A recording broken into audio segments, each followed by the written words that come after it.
एक शेर और एक खरगोश का जिक्र है कि एक जंगल में शेर रहता था। वो रोजाना जंगल के कुछ जानवरों का शिकार कर लेता था। जंगल के तमाम जानवर उसकी इस आदत से बहुत परेशान थे। एक दिन उन्होंने सोचा कि आओ मिलकर शेर से बात करते हैं। वो शेर के पास गए और उसे कहा कि तुम रोजाना जंगल के कुछ जानवरों का शिकार कर लेते हो, ऐसा ना किया करो। हम में से खुद रोजाना एक जानवर तुम्हारे पास आ जाएगा और तुम उसका शिकार कर लेना।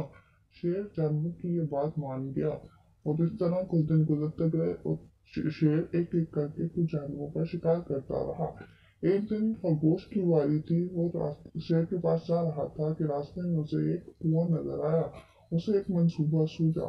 उसने अपनी जान बचाना चाही। वो शेर के पास गया और उसे कहा कि इस जंगल में तो एक और शेर आ गया है और वो कहता है कि वो आपसे ज्यादा ताकतवर है। शेर को ये सुनकर बहुत गुस्सा आया और उसने उस खरगोश से कहा कि मुझे उस शेर के पास लेकर चलो, मैं भी तो देखूं वो कितना ताकतवर है। खरगोश शेर को कुएं के पास ले आया और उसे कहा कि दूसरा शेर इसी कुएं में रहता है।